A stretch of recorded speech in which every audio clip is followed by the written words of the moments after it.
Right. So I'm going to try and go and just briefly kind of go over all the main points, and then maybe we can do it in 10 minutes, I hope. The conquest of the Aztecs was done in 1521. And 3 years later, the first Franciscan missionaries came to Mexico. And unfortunately, the Spaniards at that time did not provide a good example to the conquered Aztecs.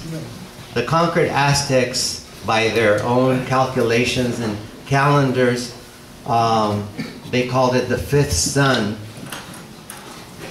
were doomed. They knew that their era was coming to an end. Now, they didn't really think that it's the Spaniards that caused their end, but they were demoralized after losing the war and knowing that their end was coming anyway. So this is the kind of the background, the situation at the time. So about 10 years after the conquest is when the first apparition of Our Lady of Guadalupe appears. And during this time, like in January perhaps of the 1531, Juan Diego is baptized, and Juan Diego is his Christian name. His indigenous name is Talking Eagle. Now, the main culture of the Aztecs was that they believed in many gods, and they believed in human sacrifice also.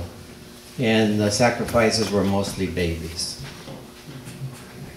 As far as Juan Diego was concerned, he belonged to his ancestors, were part of a different group that believed in one God. And perhaps this belief of his ancestors helped him to become a Christian easier because of the one God concept. And let me tell you just, this one God had different titles, and they're kind of important because they relate to what goes on later on. Like 3 titles. Owner of what is near and what is far. Giver of life. Creator of people. Now later on we'll hear what Our Lady told Juan Diego. Now Juan Diego lived in a village, and he was married, and at the time that he was baptized he was about 50 years old, and he moved out of this village to come to a town perhaps closer to the church. He was now a Christian. So he's in this town closer to the church. And then on December 9th, 1531, on his way to church, Mary appeared to him and said, I am the Virgin Mary, Mother of the true God, for whom all live, Creator of man, Lord of heaven and earth. Now, what's marvelous is that somehow what she says first, he understands. Like, okay, I got it, I get it. And why? Because his people said, owner of what is near and what is far, giver of life, creator of people. And then she says, Mother of the true God, for whom all live, creator of man, Lord of heaven and earth. So she goes on to tell Juan Diego, I want you to be my messenger. Go to the bishop and tell him I want a sacred house and a little temple. And that is to honor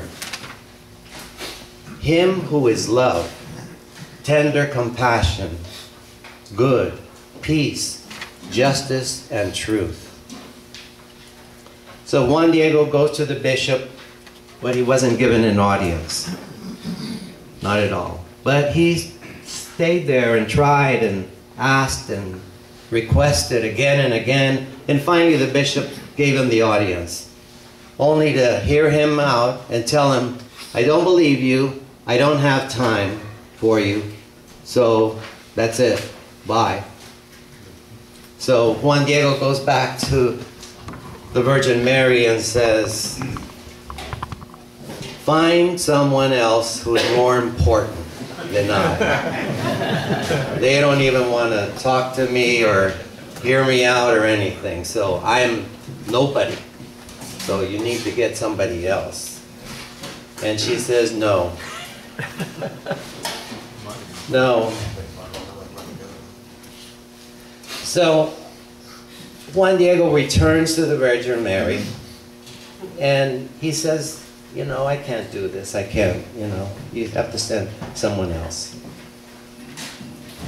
But then she told him, go back, then he goes back and he sees the bishop, and this time the bishop hears him once again, and then tells him, listen, I don't believe you, so I need a sign, give me a sign, and then about this lady that sent you from heaven, so give me a sign.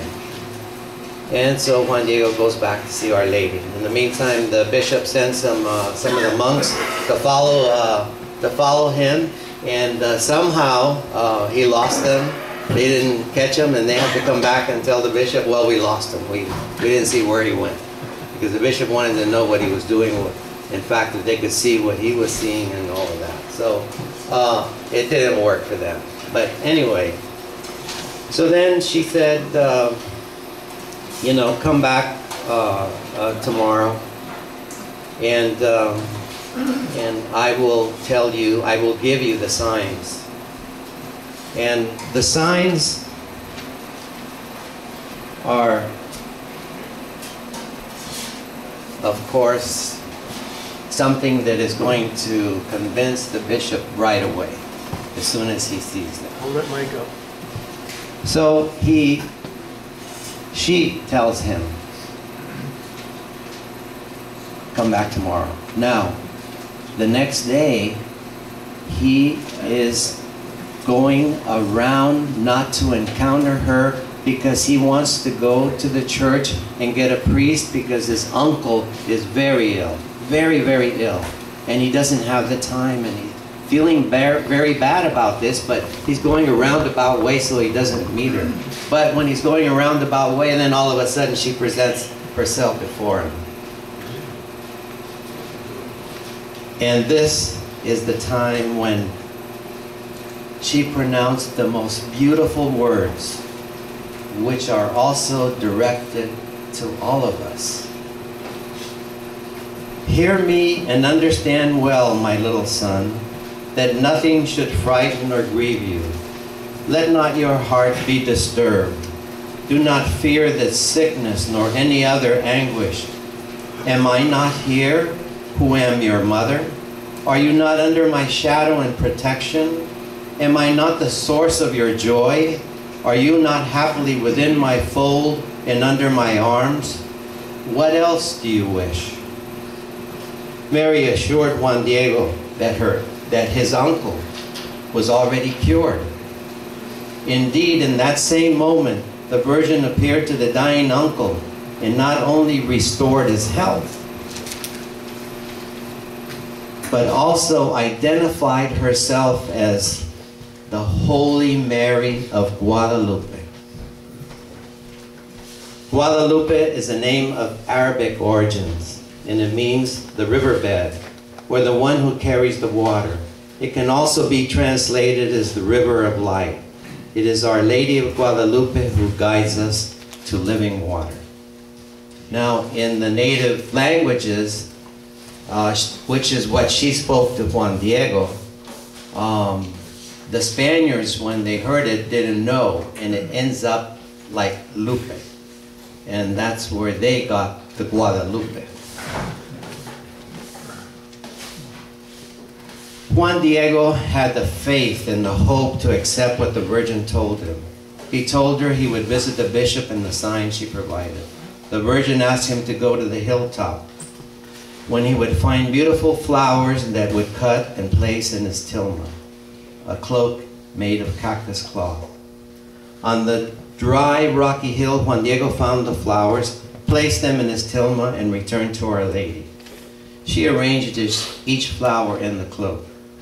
Juan Diego unfolded the tilma in front of the bishop and revealed the beautiful image of Our Lady of Guadalupe that had been imprinted on his cloak.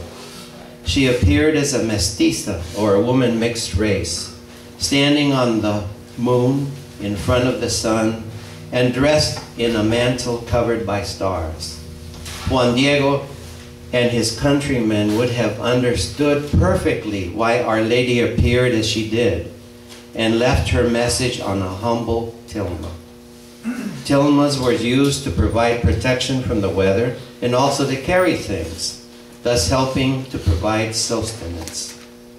Among indigenous people, the tilma indicated social status, and only noblemen who decorate their cloaks.